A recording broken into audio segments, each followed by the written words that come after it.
보라, 우리가 여호와의 산에 오르며 하나님의 전에 이르자. 그가 그의 길을 우리에게 가르치실 것이라. 이는 율법이 시온에서부터 나올 것이요 여호와의 말씀이 예루살렘에서부터 나올 것임이니라.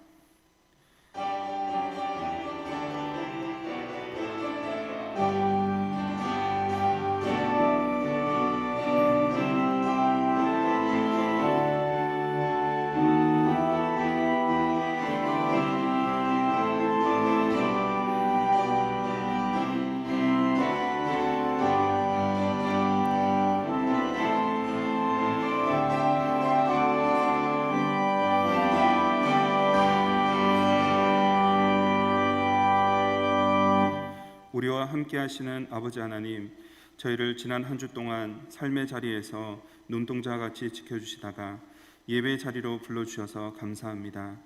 주님을 사모하는 우리에게 진리의 영으로 오셔서 주님께서 원하시는 은혜가 풍성한 예배가 되도록 도와주시옵소서. 예수님의 이름으로 기원합니다. 아멘.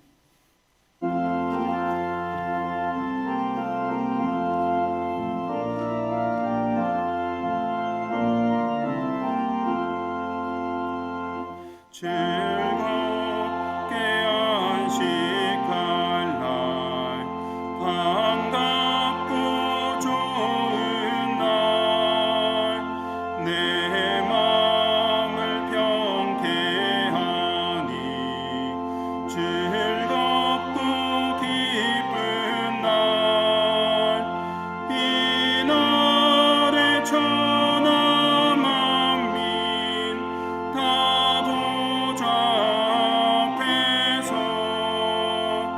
참되신 삼위일체 다 찬송 부르네. 이날의 하늘에서 새 양식 내리네. 성회로 모이라고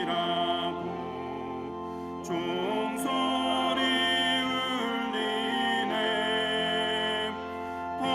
복음의 밝은 빛은 온 세상 비치며 또 영생물이 흘러 시원케 하시네. 이 주일 지킴으로 새 은혜 입어서 영원히 쉬는 곳에 다 올라갑시다. 성부께 찬미하고 성자와 또 성령 참되신 삼위일체 다 찬송 부르세. 아멘.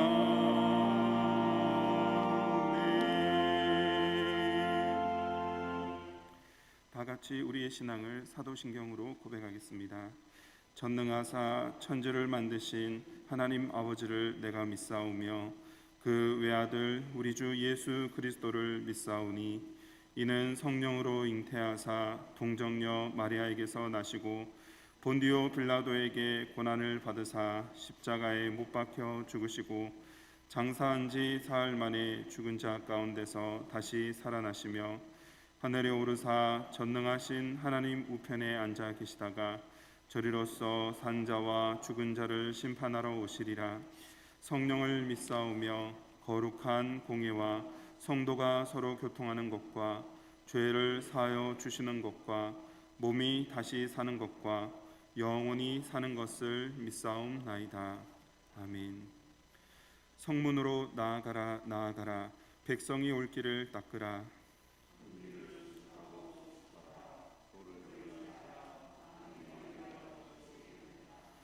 여호와께서 땅끝까지 선포하시되 너희는 딸 시온에게 이르라. 보라, 내 구원이 이르렀느니라.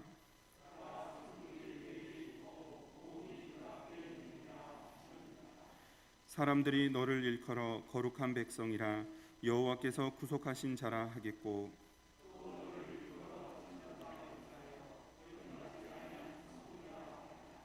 선지자 이사야의 책에 쓴 바 광야에서 외치는 자의 소리가 있어 이르되,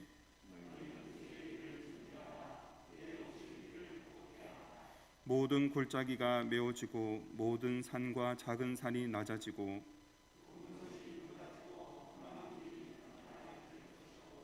모든 육체가 하나님의 구원하심을 보리라 함과 같으니라. 아멘.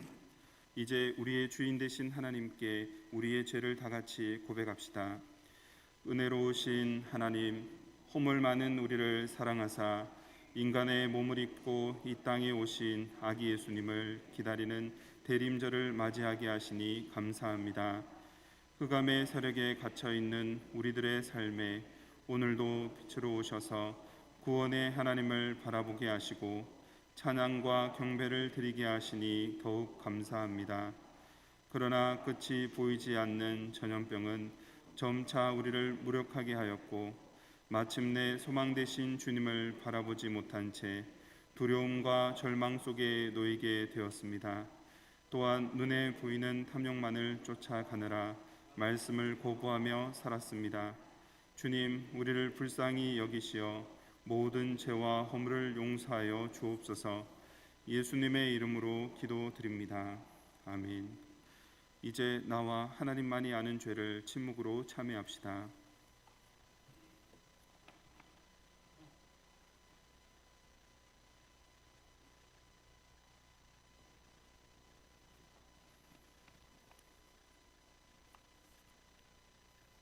여기 참으로 기쁜 소식이 있습니다.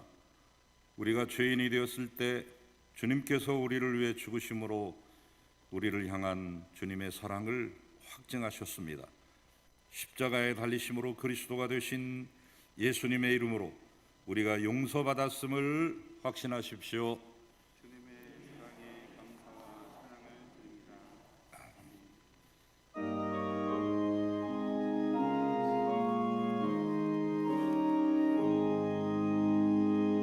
만국의 근원 하나님,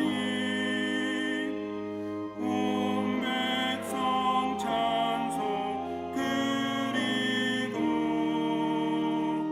저 천사여 찬송하세.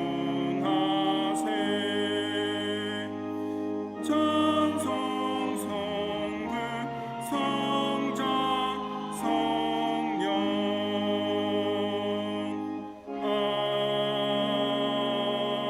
아멘.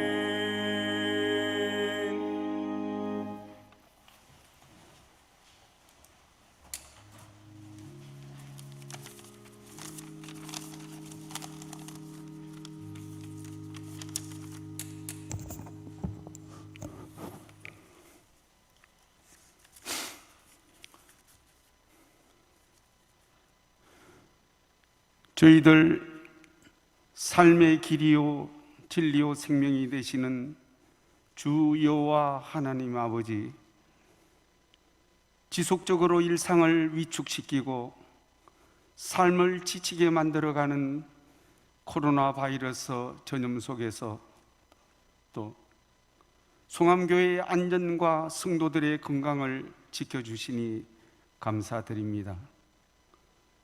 오늘은 대림절 첫째 주일입니다.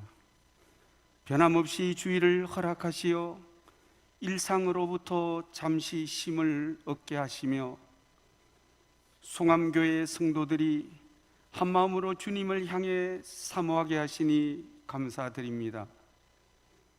거룩한 주 성령이시여 이곳에 오시옵소서.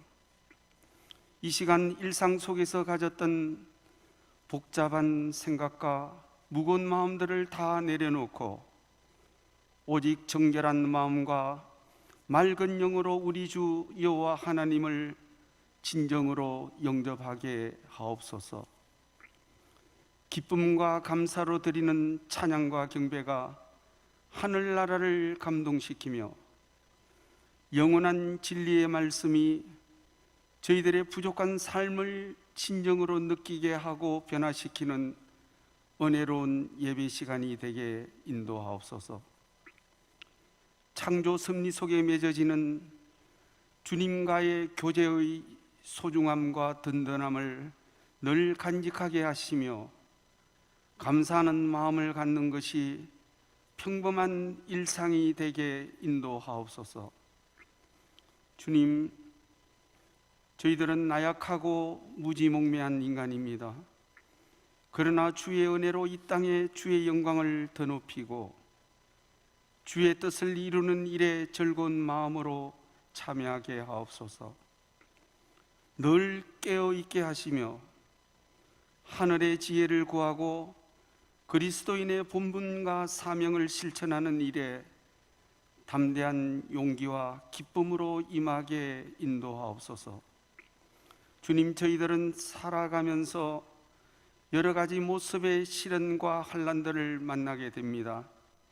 이럴 때마다 십자가 고통과 사랑을 생각하면서 주와 함께 극복할 수 있다는 강한 믿음과 소망으로 임하게 하옵소서.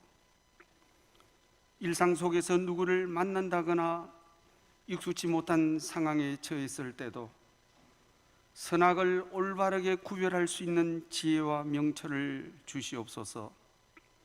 선한 자에게는 겸손과 편안함으로 대하고 악한 자에게는 사랑과 기도로 임하게 하옵소서. 저희들의 믿음 생활이 말씀을 가까이 하며 게을리지 않게 하시며 말씀 안에 갇히지도 않게 하소서. 늘 깨어 실천하는 참 그리스도인의 모습이 되도록 노력하며 살아가게 하옵소서. 사랑의 주님, 저희들이 살고 있는 이곳의 삶의 환경이 점점 더 세속화되어 각박하고 메말라가는 것 같습니다. 더불어 함께 살아가는 이웃들 간에 주고받는 감정과 정서도 피폐되어 가는 것 같습니다. 자신만의 폐쇄적인 이기심과 탐욕의 늪 속에서 허우적대면서 무의미하게 살아가지 않게 인도하옵소서. 늘 열린 마음과 시각을 가지고 어렵게 힘들어하는 이웃을 향해 애정과 관심을 가지면서 살아가게 하옵소서. 현재 송암교회 가족 중 수술로 지병 등으로 힘든 시간을 보내는 환우들이 있습니다. 말 못할 사정 등으로 외롭게 지내는 형제 자매들도 있습니다. 이들에게 친히 임하시사 위로해 주시며 이들의 기도와 그리고 믿음을 갖고 함께하는 중보기도 소리에 귀 기울이사 주 권능으로 놀라운 치유와 회복의 은총을 내려주시기를 간구드립니다. 역사의 주인이신 주 여호와 하나님 아버지, 이 땅의 역사를 사랑하시사 현재 일어나고 있는 왜곡되고 정의롭지 못한 역사의 산물인 갈등과 분열 현상을 진정시켜 주옵소서. 주의 거룩한 뜻과 공의로 이 땅의 역사가 바로잡아지고 역사의 수레바퀴가 올바르게 굴러가게 인도하옵소서. 저희들도 주의 뜻에 따라 도도히 흐르는 역사의 한순간에 머무르지 않고 변화 발전해가는 역사의 흐름에 기쁜 마음으로 동참하게 하옵소서. 우리 주님, 송암교회를 변함없이 늘 사랑해 주시고 부흥 발전을 위해 풍성한 은혜를 내려주옵소서. 올 한 해도 벌써 가는 길 끝자락에서 서서히 저물어 가는 것 같습니다. 코로나 사태에 매몰되어 모든 주의 사업들과 활동들이 절제된 채 추진되어 특별히 주님께 자랑할 거리가 거의 없는 한 해를 보냈음을 고백합니다. 내년도에는 코로나 사태가 조기에 종식되어 교회가 새 힘을 얻고 주의 사업을 활발히 추진하여 주의 영광을 더 높일 수 있도록 역사하옵소서. 현재 진행 중인 올해를 결산하고 내년도를 계획하는 모든 일이 주님이 보시기에 기쁜 일이 되게 하시오며 하늘의 지혜를 더하여 은총 내려 주옵소서. 이 지구촌을 뒤덮으며 건강을 위협하는 코로나 바이러스 전염 속에서도 목회자분들과 가족들의 건강을 지켜 주옵소서. 전해질 진리의 말씀이 평소 나태하고 잠자기 쉬운 영혼을 일깨우며 그리스도인의 삶의 기준이요 방향이요 목표가 되게 하옵소서.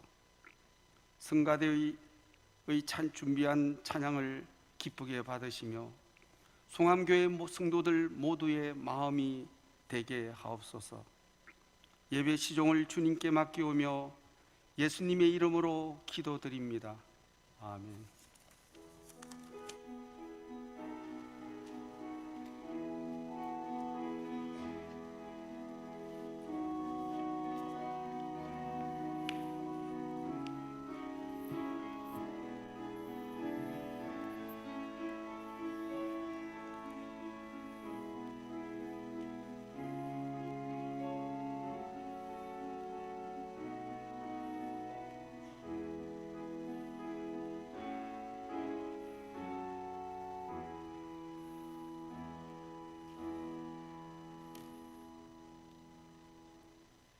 대림절 첫째 주일임을 알리는 첫 번째 촛불을 밝혔습니다.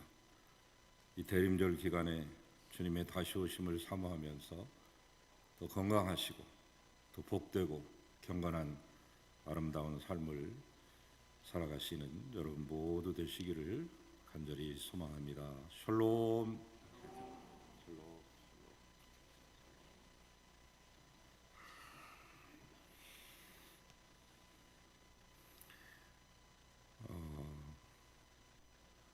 방역 관계로 단계가 올라갔기 때문에 한 120명씩 이렇게 여유가 있다가 오늘 80명으로 이렇게 조정이 됐습니다.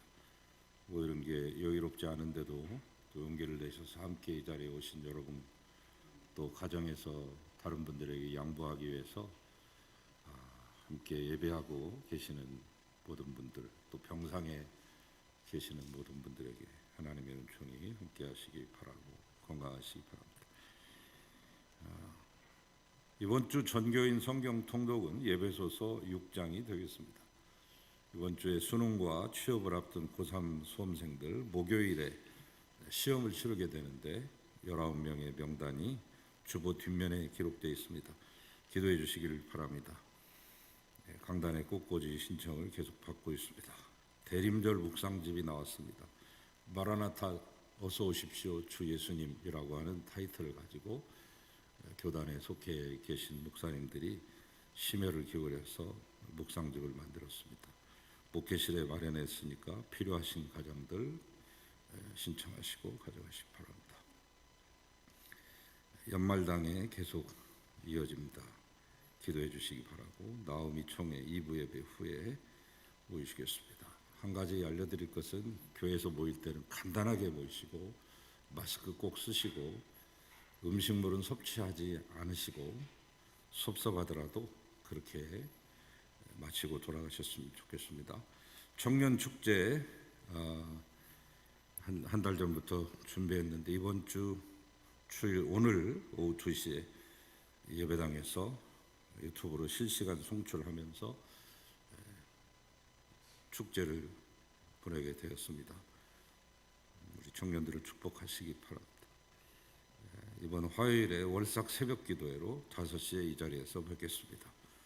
수능 기도회는 교회에서 모이지 않고 카톡에 그룹을 만들어서 그룹 콜로 기도회를 진행하도록 그렇게 하겠습니다. 난치병 어린이 돕기 3종교연합 성금 전달식은 이번 주 토요일 11시에 화계사에서 이루어지겠습니다. 여러분이 어려운 중에 정성껏 모으신 귀한 성금을 아이들에게 잘 전달하겠습니다. 세례교육 이번 토요일 2시부터 받으시고, 유아 세례교육은 아이들이 데리고 나오실 수 없으니까 각 가정별로 비대면으로 교육하도록 하겠습니다. 전체 여신도총회 다음 주 주일 2부 예배 후 예배당 2층에서 간격을 띄워서 거리를 두고 짤막하게 모이시고 돌아가실 수 있기 바랍니다. 연말 재직회 및 상임위원회 12월 13일 둘째 주에 모입니다. 셋째 주는 공동회로 모이겠습니다. 중보기도회도 역시 카톡 그룹콜 기도회로 진행하겠습니다. 우리 노선하 권사님의 모친이신 권한심님 11월 18일에 소천하셔서 장례의 모든 절차를 다 마치셨습니다. 여러분 만나시거든 꼭 위로해 주시기를 부탁을 드립니다. 환우들이 참 많습니다. 특별히 이 10월, 11월 이 2달간에 수술하신 분, 시술하신 분, 병원에 새롭게 입원하신 분, 퇴원하신 분들 많습니다. 기도해 주시기 바라고, 우리 노홍성 교우는 퇴원해서 집으로 오셨습니다. 원선아 사모님은 요양원에서 요양하시는 중에 있습니다. 시력이 아직 완전히 돌아오지 않고 다리의 힘도 좀 부족하지만 예전보다는 많이 좋아지셨습니다. 여러분에게 감사를 드리고 계속 기도해 주시기 바라고, 이규남 성도님은 아주 몸이 어려운 상태에 있습니다. 하나님께서 그 생명을 붙잡아 주시고 새 생명 주시도록 기도해 주시기 바라고, 서범원 권사님은 이번 주 안에 다시 가셔서 담즙을 좀 조절하는 그 치료를 받으시게 될 텐데 연로하시니까 여러분 기도해 주셔야 되겠습니다. 박래옥 성도님, 허영숙 집사님, 이순미 집사님, 정삼자 권사님 꼭 기억하시고 기도해 주시면 고맙겠습니다. 박은숙 권사님 차남, 윤인숙은 결혼식 12월 12일 토요일 11시 교회에서 출발합니다. 축하해 주시기 바랍니다. 서울 북로에서 50개 교회가 있는데요, 39개 교회가 어린이 교회 학교, 중고등부, 청소년부가 없습니다. 11개 교회만 있는 것이죠. 39개 교회에서는 열악하기 때문에 거의 개척교회 수준이기 때문에 영상을 제작한다거나 이런 거 엄두를 낼 수가 없습니다. 인력도 재력도 없기 때문에 서울 북로에서 교회 학교를 위해서 영상을 제작해서 서비스를 하고 있습니다. 그 영상 제작을 이제 당분간은 전문가에게 안 맡기고 큰 교회들 위주로 이렇게 돌아가면서 순서를 맡아서 거기서 되어진 프로그램을 모아서 이제 각 교회에 이렇게 송출을 해주는데 아주 고마워하고 큰 유익이 되고 있습니다. 그 가운데 이번 순서는 우리 박향남 전도사님이 유치부 영상 제작에 참여하셔서 섬기시게 되었습니다. 감사를 드립니다. 어렵고 힘든 교회들, 유치부 또 우리 교회 학교를 만들 수 없는 교회들이 우리 주변에 많이 있습니다. 절반 이상, 아니 3분의 2 이상은 교회 학교가 없고 있어도 운영할 수 없는 그런 어려운 지경에 있는 한국교회 현실을 보시면서 다음 세대를 위해 여러분 꼭 기도하시기 바랍니다. 여러분의 신앙도 여러분의 손주들에게 꼭 물려주시고 나보다 더 예수 잘 믿는 사람 만들고 가셔야 됩니다. 이상입니다.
감사합니다. 모든 것이 다 주님의 것입니다. 그동안 우리가 잘 쓰고 그 중에 일부를 우리의 사랑의 고백으로 또 신앙의 간증을 담아서 진실됨으로 정성을 다하여 이 예물 드리오니 받으시고 귀하게 사용하소서. 시어머님을 주도하며 강단에 꽃꽂이를 올려드린 귀한 가정의 위로를 전입해 주시고 또 이 강단의 장식을 위해서 애쓰신 귀한 손길에 섬김의 손길에 은혜와 복을 더하여 주시옵소서. 11조를 비롯한 모든 예물에 함께 참여하며 하나님 아버지 예물을 드린 모든 손길들 마음으로 또 시간으로 하나님 정성으로 드리는 모든 가정들 위해 그들의 자손들 위해 하는 모든 일들 가운데 하나님 형통을 허락하여 주시고 큰 은혜와 복이 넘치게 하소서. 쓰여지는 곳곳마다 주님의 영광만이 드러나기를 비올 때 예수 그리스도의 이름으로 축복하고 기도하나이다. 아멘.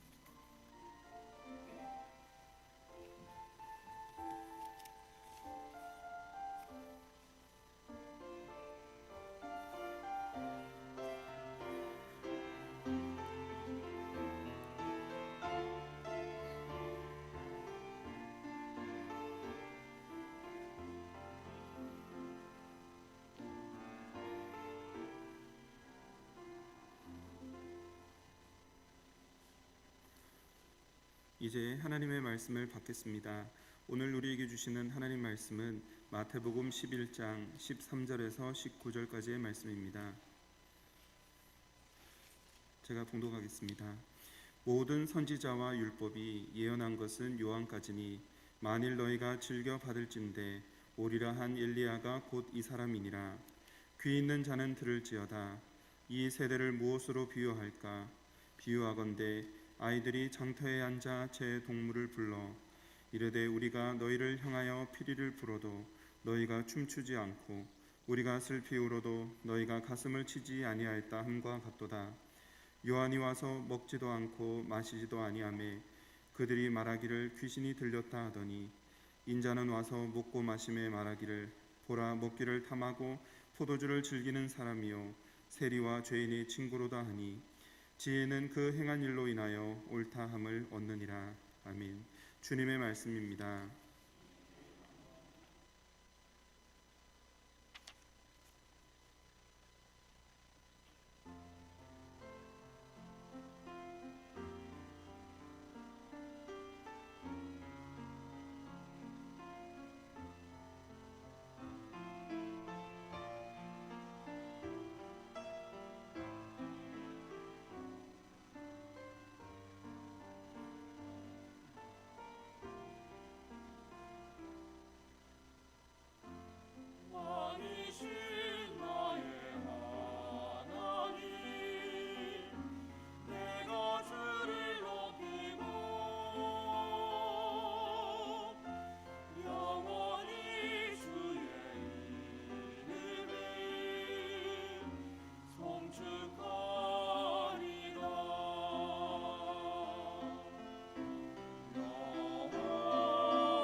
아멘.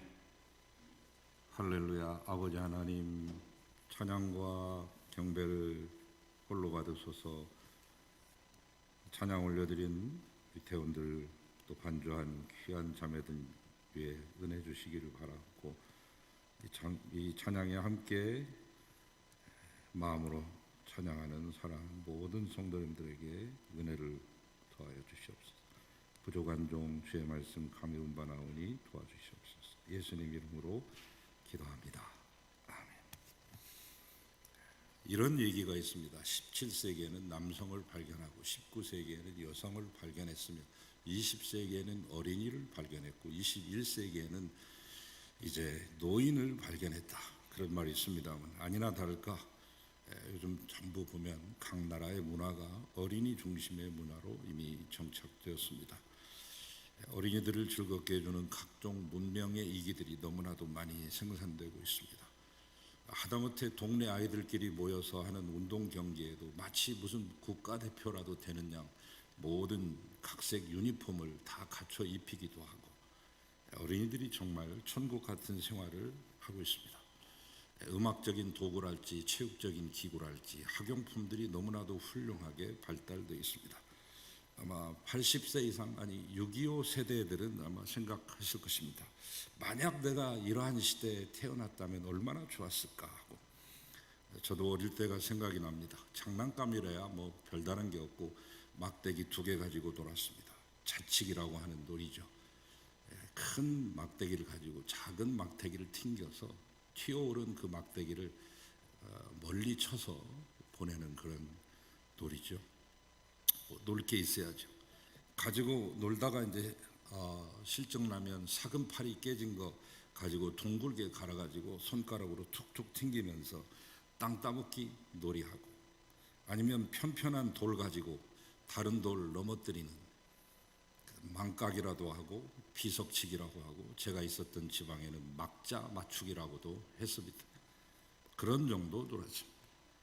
2000년 전 유대 나라 아이들도 놀이기구가 변변한 게 없었습니다. 할 것이 없으니까 그저 어른들이 하는 것을 보고 흉내내는 것으로 놀이를 삼았는데 그 내용이 오늘 예수님 말씀 가운데 등장합니다. 어른들이 잔칫날과 장례식 때 하는 것을 눈여겨본 어린아이들이 그대로 따라하는 거죠. 잔칫날, 기분 좋은 날이니까 왜 풍악이 없겠습니까? 피리를 불 줄 아는 어른들이 피리를 불면 그 피리 소리에 맞춰서 어른들이 흥겹게 춤을 추는 광경을 본 것입니다. 그러면 아이들도 어디서 풀피리 같은 거 하나 불어가지고 어린 친구들 다 모아서 그 중에 대장격인 어린이가 그저 되든지 안 되든지 피리를 열심히 불어대면 다른 아이들도 어른들이 하는 흉내를 내면서 그 피리 소리에 맞춰서 덩실덩실 얼싸 좋다 하면서 춤을 추는 그런 놀이, 소박하게 따라하는, 그래서 즐겼던 그 놀이가 있었습니다. 잔칫날 놀이. 또 다른 놀이는 뭐냐면 장례식 흉내내기. 한쪽에서 슬프다고 곡소리를 하면 그 슬픔에 화답하는 뜻으로 가슴을 두드리는 흉내를 냅니다. 이것이 유대 나라의 장례 문화로서 성경에도 여러 번 등장하고 있죠. 사람이 죽으면 성경에 우리가 잘 알 수 없는 단어 하나가 등장하는데 헌화하는 자들이라. 이것을 이제 weeping이라고도 하고 crying이라고도 말하는데 이것은 영어 번역은 좀 부족하죠. 헌화라고 하는 말은 막 소리를 지면 지금도 아프리카에 가면 그 여인네들이 슬픔을 표현할 때 막 알 수 없는 그런 그 높은 고음, 아마 7단 고음쯤 될 거예요. 막 소리를 지르면서 가슴을 치고 하는 그 풍습들이 남아 있습니다만 그렇게 하는 겁니다. 헌화라고 하는 게 소리를 막 치면서 큰 소리로 얘기하고 가슴을 치는. 그래서 열심히 곡을 하면 그 곡소리에 맞춰서 그 주변에 있는 사람들이 슬픔에 동참하고 동참한다는 의미로 가슴을 치는 그 장례 문화를 아이들이 늘 봐왔기 때문에 별 놀이기구가 없던 그 시대에는 그것이 하나의 놀이로 자리 잡아서 피리를 불며 춤추는 놀이, 애고하며 가슴을 두드리는 흉내내기 놀이, 이것이 아이들의 놀이였습니다. 그런데 이러한 놀이는 절대적 규칙이 하나 있는데 반드시 양쪽이 화답을 해야 된다. 열심히 피리를 부는데도 춤을 추지 않는다거나 혹은 열심히 곡을 하는데도 가슴을 치는 화답이 없으면 재미가 없어서 야 파이다야 김샜어 싱겁게 그만두고 집으로 돌아가게 되는 것입니다. 그래서 화답하는 화답 게임으로 꿍짝을 맞추는 게임으로 주고받고 하는 이 게임으로 이런 놀이를 했던 것이죠. 예수님은 이 어린이들의 그 놀이 속에서 힌트를 얻어서 오늘 설교하고 계십니다. 열심히 하늘나라 복음 전파하시다가 어느 날은 좀 지치셨나 봐요. 막 화도 치미셨나 봐요. 얼마나 화가 치미셨으면 오늘 마태복음 11장 19절까지만 읽었습니다만 20절에서 25절에 예수님의 화가 잔뜩 담긴 그 말씀이 나옵니다. 이렇게 말씀했습니다. 화 있을진저 고라시나 화 있을진저 벳세다야 너희에게 행한 모든 권능을 두로와 시돈에서 행했다면 저희가 벌써 베옷을 입고 제에 앉아 회개했으리라. 한쪽에서는 열심히 피리를 불어대는데 아무런 반응이 없는, 화답이 없는, 춤추는 이가 아무도 없는 이 고라신 벳세다 사람들을 향해서 예수님이 지금 이처럼 저주에 가까운 선언을 하고 계십니다. 갈릴리 바닷가에 가면 가버나움이라고 하는 동네가 있습니다. 우리식으로 한국식으로 표현해서 가버나움인데 원래 원어는 카파르나훔입니다. 카파르라고 하는 것은 빌리지, 마을을 말하는 거고 나훔이라고 하는 것은 거기에 이제 그 하나의 고유 명사죠. 나훔이라는 동네다. 이런 말을 하기 위해서 가버나움 이렇게 말합니다. 예수님은 그 동네를 선교센터로 정하시고 제일 많은 복음을 전하셨던 동네이기도 하죠. 가버나움 회당은 지금 가보면 다 부서져 가지고요. 기둥 몇 개 남아있고 이 벽 조각 몇 개 이렇게 붙여져 있습니다. 예수님이 제일 설교를 많이 하셨던 곳입니다. 메시아 선언, 예수님이 저 광야에서 40일간 금식하고 돌아오셔서 제일 첫 번째 나 이런 사역할 거야 하면서 이사야서 두루마리를 줄줄줄줄 읽으시면서 눈먼 자를 눈뜨게 하고 갇힌 자를 갇히게 하며 자유가 없고 구속된 자를 자유케 하기 위해서 내가 왔다라고 하는 선포를 하셨던 첫 데뷔 장소도 그 가버나움 회당입니다. 그리고 그 가버나움 회당 문 밖을 나가면 지금도 있습니다만은 베드로의 집이 바로 앞에 있습니다. 여기서 바로 나가면 저 앞에 저 화개역이 있듯이 바로 그 앞에 그 정도 떨어져 있어요. 딱 도로 하나 사이 놔도. 예수님이 주로 그 베드로의 집에서 머무셨습니다. 베드로의 장모도 고치시고 했는데 얼마나 가기가 좋습니까? 베드로의 집에 있다가 그냥 길 하나만 건너면 몇 걸음만 가면 바로 회당인데 자주 출입하셔서 거기서 여러 좋은 말씀들을 많이 하셨습니다. 그런데 이 가버나움 사람들이 도무지 예수님의 복음의 진리를 듣지 않습니다. 그래서 예수님의 화가 나셔서 가버나움의 교만을 오늘 책망하시는 그런 자리입니다. 가버나움아, 네가 하늘에까지 높아졌느냐? 음부에까지 낮아지리라. 내게서 행한 모든 권능을 소돔에서 행했으면 그 성이 오늘날까지 있었으리라. 다 회개하고 하나님 앞에 돌아왔을 거야. 이렇게 책망하셨습니다. 그리고 그와 같은 무반응을 보면서 아이들의 장터놀이에 비유하고 계시는 것이죠. 곡하여도 가슴 치지 않고 피리를 불어도 춤추지 않는 세대로구나. 우리 시대에 기뻐도 기쁜 것 모르고 슬퍼도 슬픈 것이 느껴지지 않는 시대가 되었습니다. 그리고 남은 것이라고 하는 것은 불평과 불만과 비난과 비판만이 남았습니다. 일종의 병이죠. 이른바 산무시대, 무관심, 무감각, 무기력, 이 중병에 신음하고 있습니다. 여기에 코로나까지 겹쳤으니 우리의 병은 심각하다 할 수 있겠죠. 이 병이 신자들에게도 급속히 전염되었습니다. 우리 인간 때문에 축복은 뭐냐면 자신의 마음을 말로 다른 사람들에게 전할 수 있는 이 표현의 능력, 하나님이 주신 축복이죠. 성경에 보면 예수님이 제일 좋아하신 사람이 있습니다. 자신의 설교를 잘 들어주는 사람을 좋아하셨습니다. 하루는 설교를 하시는데 이 양반이 해가 지는 것도 모르고 설교를 하시니까 제자들이 찾아가 가지고 예수님한테 요청합니다. 아니, 항의합니다. 아이, 좀 그만 좀 하세요. 여기 있는 사람들 그만 돌려 좀 보내세요. 지금 다 배고파 가지고 꼬르륵꼬르륵 소리 나는데 하루 종일 붙들고 계실 참입니까? 다 길에서 기진맥진해서 쓰러지게 생겼습니다.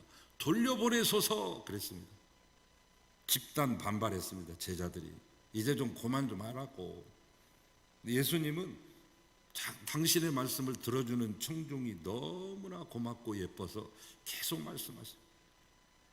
또 그런 적도 있고, 마르다의 집에 가셨을 때는 마르다는 예수님 대접하기 위해서 음식을 열심히 부엌에서 장만하고 있는데 마리아는 아무것도 안 하고 턱 깨고 앉아가지고 예수님 말씀만 듣습니다.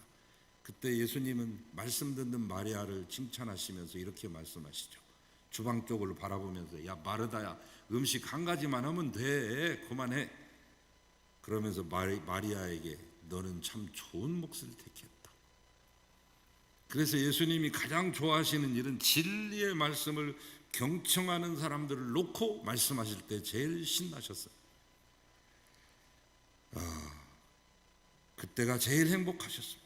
우리도 항상 느끼지 않습니까? 듣지 않는 사람에게 말하는 고통이 얼마나 큰가. 그렇죠? 제일 답답한 게 뭡니까? 말이 안 통하는 거. 말하는데도 안 통하는 거. 지금 한국말하고 외계어를 말하는 게 아니라 한국말 하는데도 못 알아듣고 안 통하는 거. 진리의 소리를 듣지 않을 때처럼 답답한 것이 세상에 없습니다. 지금 예수님은 당신의 생애를 통틀어 복음의 진리를 가장 많이 전도하셨던 장소, 벳세다, 고라신, 가버나움, 이 진리의 소리를 듣지 않고 무반응을 가지는 것에 대해서 애통해 하시고 그들을 책망하시는 장면입니다. 예수님은 그렇게 반응 없는 이유를 세례 요한하고 자기의 예를 들어서 설명하십니다. 18절에 이렇게 말씀하잖아요. 먼저 세례 요한 얘기했어요. 요한이 와서 먹고 마시지도 않고 이렇게 하니까 너희가 말하기를 저가 귀신이 들렸다 그렇게 말했지 않느냐. 세례 요한이 사는 모습이 꼭 귀신같이 살았어요. 쉽게 말하면 기인입니다. 집에 안 살고 저 광야 들판에 나가가지고 짐승들과 같이 살고 있었습니다. 수풀이 우거진 것이 아닙니다. 여러분 가보시면 알지만 쿰난 동굴 보여주거든요. 성지순례 가면 풀 한 폭이 하나 없습니다. 저런 데서 물이 날까? 물 한 방울 없을 것 같은 바로 그런 곳에 동굴에 자연적으로 나 있는 동굴 속에서 거하면서 살았는데 짐승처럼 산 거죠. 옷은 유대인의 전통 의상을 입은 것이 아니라 약대 털을 몸에 두르고 살았다. 대충 두르고 산 겁니다. 음식은 들판에 메뚜기를 잡아먹으며 와일드 한이라고 불리는 석청꿀을 혓바닥으로 빨아먹고 살았다고 성경에 나타나죠. 절대로 몸을 가꾼 적이 없습니다. 면도 한 적도 없습니다. 그리고 힘찬 소리로 설교했습니다. 그랬더니 사람들이 저 사람은 금욕주의자구만 그랬습니다. 금욕주의자 하나 나셨네. 그렇다면 사람들은 요한을 더 믿을 만한 선지자로 평가해야 될 거 아니에요. 야, 이 시대에 하나님의 종 예언자가 있다면 저래야지. 하나님의 예언자가 보통 사람들과 같이 침대에서 잠자고 영양가 따져가면서 밥 먹고 스펙 늘리고 철 따라 옷 갈아입고 장가 들어서 아들 딸 낳고 집 사고 하면 그게 하나님의 종이야? 정말 우리가 기대하던 하나님의 종 진짜 예언자가 나왔다. 박수 치면서 갈채를 보내야 될 거 아닙니까? 이제 우리는 진짜 하나님의 종 예언자를 만났도다 소리쳐야 되는데, 그리고 세례 요한의 진리의 소식에 귀를 기울여야 될 텐데 세례 요한을 예수님이 비유하기를 장례식에 곡하는 모습으로 요한이 나타났다 이렇게 설명하시는 거죠. 이 시대 사람들을 위한 인간 구원의 문제는 슬픈 곡을 들려주어야, 엘레지를 들려주어야 가슴을 치며 따라올 것 아닙니까? 이미자 씨가 그 엘레지의 여왕 아닙니까? 슬픈 곡을 트로트 미스 트롯도 나오고 미스터 트롯도 나오고 했지만 이미자 씨와 같이 이 비련의 이 비애의 감정을 표현할 만한, 이제 90 다 되는 그 양반이 표현하는 그 표현만큼 따라갈 사람이 누가 있겠어요? 그래서 지금도 사랑하는 거 아닙니까? 엘레지의 여왕이라고 추앙하는 거 아닙니까? 슬픈 노래를 불러줘야 슬픈 마음이 들고 가슴을 치며 따라올 것인데, 그래서 열심히 세례 요한이 나와가지고 슬픈 노래를 불러줬습니다. 애고 하면서 애곡을 한 겁니다. 그랬더니 사람들이 가슴을 치며 요한을 바라보고 그 진리를 따른 것이 아니라, 저 뭐하는 사람이야, 저 들판에 나가서 짐승과 같이 생활하고, 저게 뭔 정상적인 사람이라고, 저게 무슨 하나님의 진리일까? 맛이 같구만.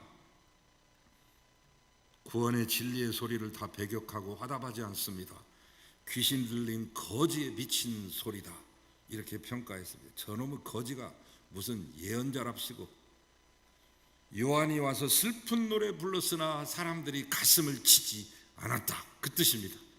그 다음은 이제 예수님이 당신의 말씀을 하셔요. 인자는, 당신 말씀, 인자는, 당신이 자신을 말씀할 때 항상 인자는 이런 표현을 썼죠. 때로는 사람의 아들이라는 직접적인 표현도 쓰지만 그 말이나 인자는 와서 먹고 마시매 말하기를, 보라, 먹기를 탐하고 포도주를 즐기는 사람이고 세리와 죄인의 친구로다. 이번에는 세례 요한과는 정반대의 모습으로 예수님이 나타나시잖아요. 먹기를 막 탐하고, 성경에 예수님은 식사 초대를 한 번도 거절하셨다는 말이 안 나옵니다. 소식하는 사람 보고 먹기를 탐한다고 하지는 않잖아요. 예수님은 좀 식사 분량이 많으셨던 것 같아요. 그러니까 먹기를 탐한다고 소문나지, 소식했으면 그런 말 했겠어요? 양심이 있지. 또 예수님에게 포도주를 즐기는 사람이요, 이런 별명이 붙었네요. 갈릴리 가나 잔치에 가서는 포도주를 만드셨어요. 만드신 그 포도주 마음껏 잡섰어요. 포도주는 그 당시에 히브리 사람들이 마시는 술이자 음료수인 것입니다. 우리가 김치 빠지면 다 맥 빠진 밥상이 되듯이 포도주 빠지면 맥 빠진 잔치상 되는 것입니다.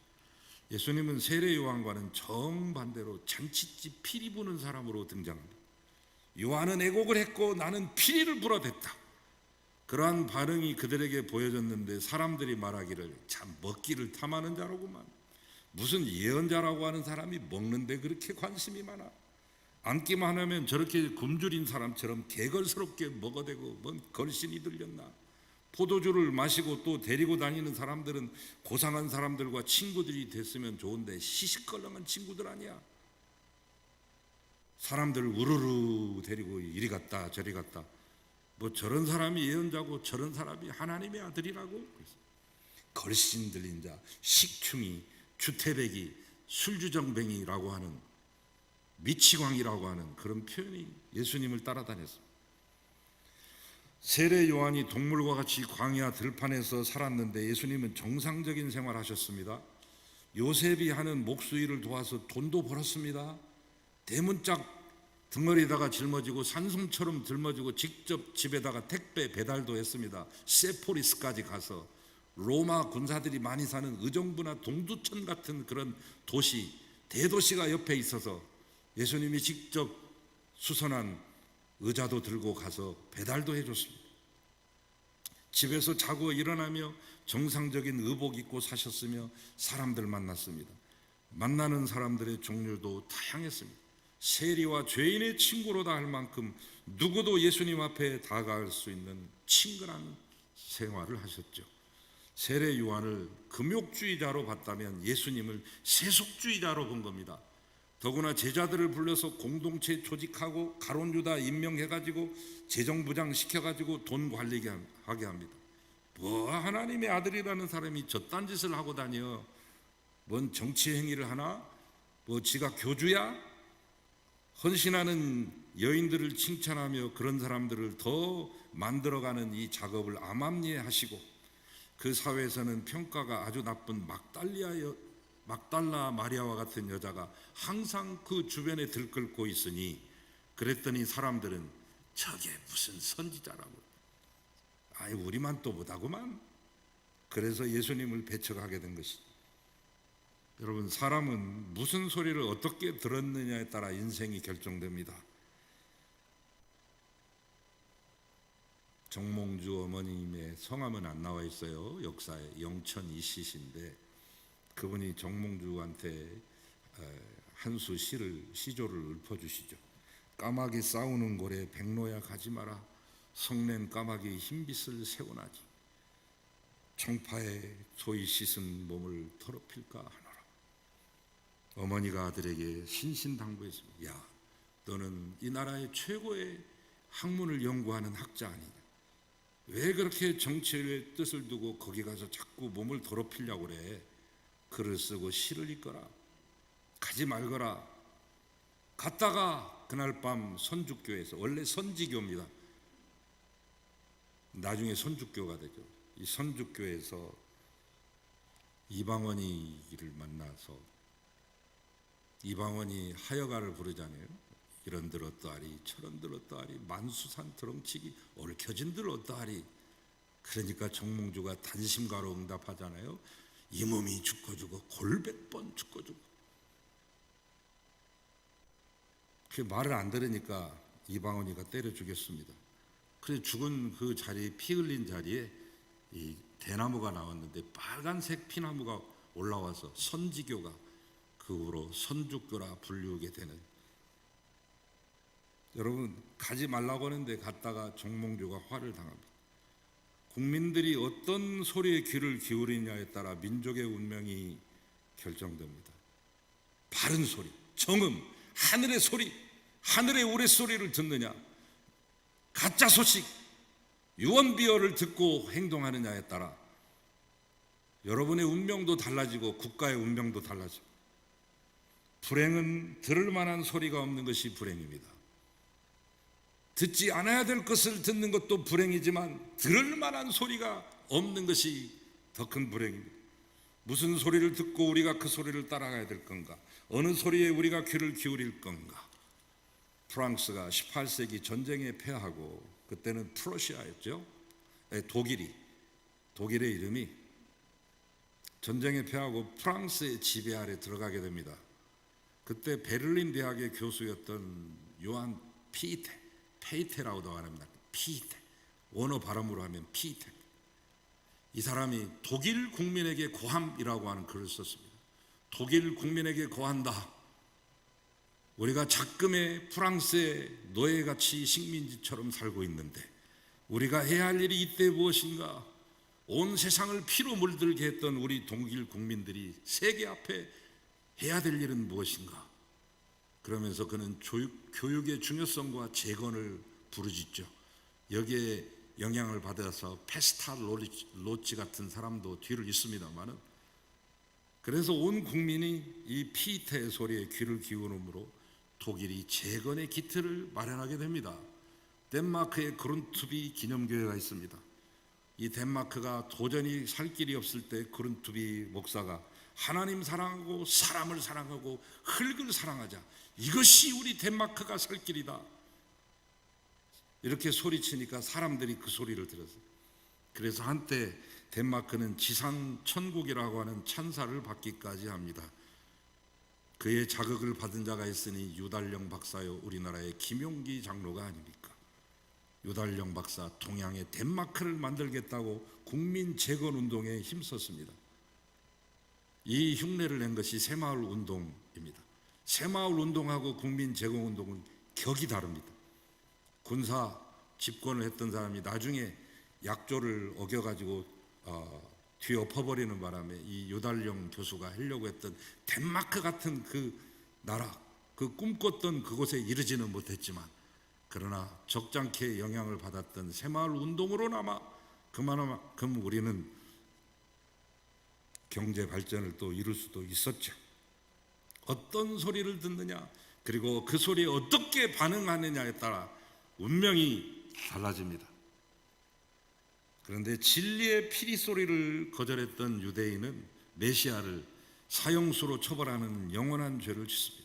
19절 끝에 예수님은 이렇게 말합니다. 지혜는 그 행한 일로 인하여 옳다함을 얻느니라. 무슨 말씀이냐? 지혜로운 사람은 장례집에 가서는 곡소리에 맞춰서 가슴 칠 줄도 알고 잔치집에 가서는 피리소에 맞춰서 얼싸좋다 춤을 출 줄도 아는 사람, 우는 자와 함께 웃고 웃는 자와 함께 웃는 사람인데, 지혜자는 무엇을 긍정적으로 보고 평가하고 좋은 점은 받아들여서 영혼의 유익을 가져오는 반면, 미련한 자는 소리를 듣지 못하고 이래도 나쁘고 저래도 나쁘다고 하는 사람입니다. 요한의 곡소리는 귀신 들린 금욕주의자라서 틀렸고, 예수님의 피리소리는 먹고 마시는 세속주의자 같아서 틀렸다고 말합니다. 교회 안에도 틀렸다고만 외치는 사람들이 있어요. 틀렸다고만 하면 어떻게 할 겁니까? 무엇을 어떻게 하자는 것입니까? 예루살렘아 예루살렘아, 암탉이 병아리를 그 날개 아래 모음같이 내가 너희를 모으려 한 것이 몇 번이냐? 그러나 너희가 원치 아니하였도다. 예루살렘을 향하여 피리를 불어댔으나 예루살렘이 배척의 돌만 그에게 던져댔습니다. 그리고 급기야는 그의 몸을 나무에 매달고 말았습니다. 노아가 방주 건축 끝내고 하나님 말씀대로 나가 심판의 소리를 외칩니다. 여러분 들어오십시오. 이제라도 늦지 않았습니다. 하나님의 손에 심판이 있습니다. 문이 열렸을 이때 꼭 들어오십시오. 곧 문 닫습니다. 여러분, 누구도 그 목소리를 단 한 명도 듣지 않았습니다. 지금은 어떻습니까? 마찬가지 아니에요? 예수님의 피리 소리는, 그리고 요한의 곡소리는 우리 주변에서 계속해서 들려오고 있습니다. 하다못해 돌들도 외치고 있습니다. 수고하고 무거운 짐진 자들아 다 내게로 오라. 21세기의 인류 구원의 빛이 어디 있는가? 내게로 오라. 이것만이 인류가 살 길이다. 코로나 속에서 방황하고 있는 너희들 방황치 말고 오라. 죄 있는 자들도 다 오거라. 끊임없이 피리를 불고 애곡하는데도 춤추지 않고 가슴 치지 아니하는 오늘의 세계를 향한 하늘의 통곡의 소리입니다. 예수님은 고향인 나사렛에서 피리를 불었지만 배척을 받아 고향을 슬프게 떠나셨고, 가족을 향해 피리를 불었으나 미쳤다는 오명을 쓰고 집을 가출하십니다. 이스라엘을 향해 아브라함 자손의 영광의 피리를 불었으나 십자가에 못 박는 응답이 왔습니다. 오늘 말씀은 가장 많은 권능을 행하시며 가장 성의 있게 선교하셨던 고라신, 벳세다, 그리고 가버나움을 향해 그렇게 열심에 불을 붙였던 피리 소리에 대한 반응이 없어서 저주가 선포됩니다. 이사야서 1장을 보면 슬픕니다. 저는 항상 이 이사야서 1장을 넘어가기가 너무 어렵습니다. 하늘이여 들으라, 땅이여 귀를 기울이라. 여호와께서 말씀하시기를 내가 자식을 양육하였거늘 그들이 나를 거역하였도다. 소는 그 임자를 알고 나귀는 주인의 구유를 알건만은 이스라엘은 알지 못하고 나의 백성은 깨닫지 못하는도다. 슬프다. 범죄한 나라요, 허물진 백성이요, 행악의 종자요, 행위가 부패한 자식이로다. 하나님의 자녀가 어찌 하나님의 소리를 영적으로 듣지 못하는고? 인간의 문제는 뭡니까? 수없이 많은 노력을 한다는 거죠. 기특하기까지 하죠. 전쟁도 해대죠. 수없이 많은 공부를 하고 수없이 많은 스펙을 쌓고 뭘 얻으려고? 행복하려고. 다른 사람보다 더 행복하려고. 누가 행복할 수 있는가, 어떻게 행복해야 되는가는 알지 못한 채 수많은 고뇌와 번민으로 이어지는 것이 인생일진데, 기독교의 진리는 이거예요. 인간은 이 고뇌의 문제가 인간의 노력으로 해결을 못 본다는 이것이 진리입니다. 내가 지은 죄가 수련한다고 없어집니까? 부흥해서 실컷 3, 4일 동안 은혜 받은 것 집에 가서 시어머니가 박박 긁으면 터지고, 남편이 말 안 들으면 금방 터지고, 산속에 들어가서 오래 수련하고 나와도 기분 나쁜 소리 한번 들으면 분노가 치밀어서 수련했던 것이 일순간 다 없어져 버리는데, 제한된 인간의 능력, 그래서 초월적 하나님의 능력, 성령의 역사만이 우리 마음에 평안의 행복을 줄 수 있는 것입니다. 성령의 힘으로 주어지는 속죄와 부활, 자유와 영생의 약속.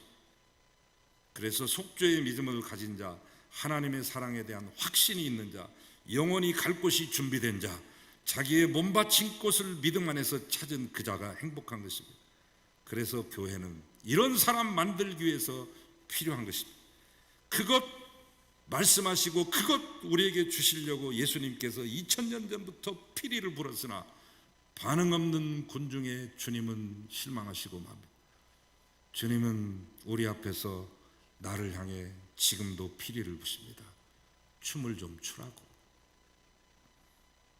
그러나 우리의 반응이 없으면 이렇게 주님은 말씀하실 겁니다. 얘들아, 내가 너희를 향해 그렇게 열심히 불었던 피리를 저 교도소 흉악범들 앞에서 불었다면 그들이 벌써 회개하고 내게 돌아왔을 것이니, 너를 향해 그토록 간절히 불었던 그 피리를 저 율락촌에 가서 불었다면 그들은 모두 막달라 마리아가 되었을 것이다. 나를 향해 끊임없이 내 귀에 들려오는 슬픔의 곡소리, 기쁨의 피리 소리에 우리의 영혼의 귀를 열어서 응답의 가슴을 치며 기쁨의 춤을 출 수 있는 복의 주인공들이 되시기를 축원합니다. 저는 이제 마지막으로 찬양 부르기를 제안합니다. 춤에 대한 찬양이 복음성가에 많이 있어요. 나는 다윗처럼 춤을 출 거야, 나나 이런 것도 있지만, 나의 왕 앞에서 노래하며 춤추리 이런 노래도 있지만, 제가 오늘 여러분에게 소개하려고 하는 노래는 조금 묵은 노래입니다.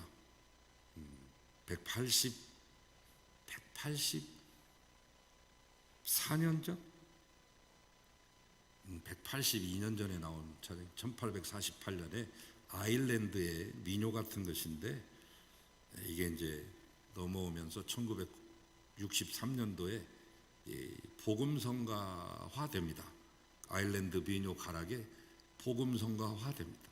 그래서 우리나라에는 80년대 초반에 들어와가지고 제가 청년 때 기타 치면서 특별히 우리 기장교회 청년들이 많이 불렀던 그런 찬양입니다. 5절로 되어 있습니다만은 춤의 왕이라고 하는 것입니다. 춤의 왕. 왕의 십자가라고 하는 책을 쓰신 분이 쓴 글하고 이 찬양 바로 부를게요. 하나님은 춤 속으로 초대하기 위해 우리를 창조하셨으며 우리를 삼위일체와 함께 춤을 추게 하기 위하여 창조하셨다. 우리는 춤의 왕이신 그분과 함께 춤추기 위해서, 피리를 부시는 그 주님과 함께 춤추기 위해서 창조된 존재입니다. 주 안에서 춤추는 인생들이 되시기 바랍니다. 일어나서 이 찬양 같이 부르시죠.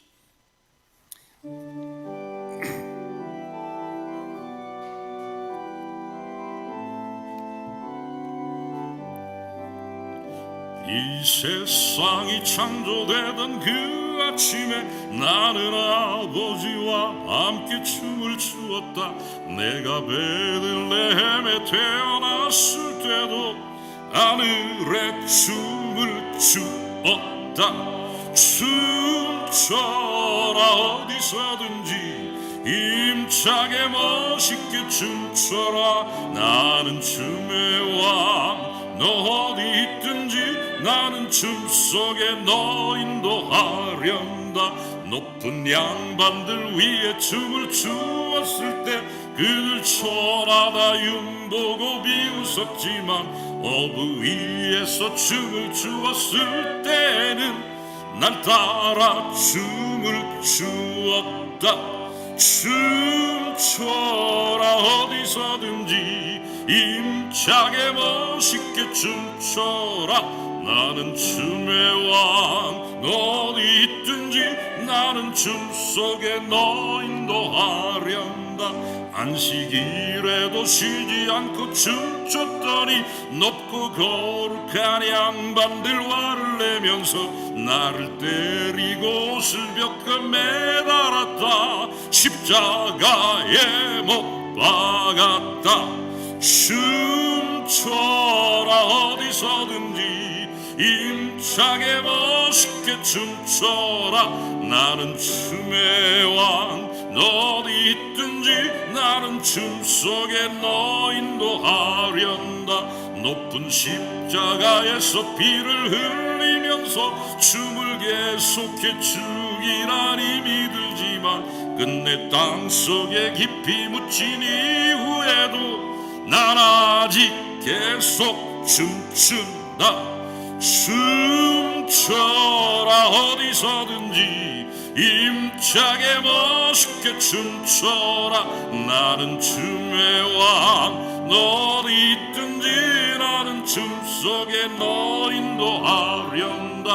어리석게도 그들 좋아 날 뛰지만 나는 생명이다. 결코 죽지 않는다. 내가 내 안에 살면 나도 내 안에서 영원히 함께 살련다.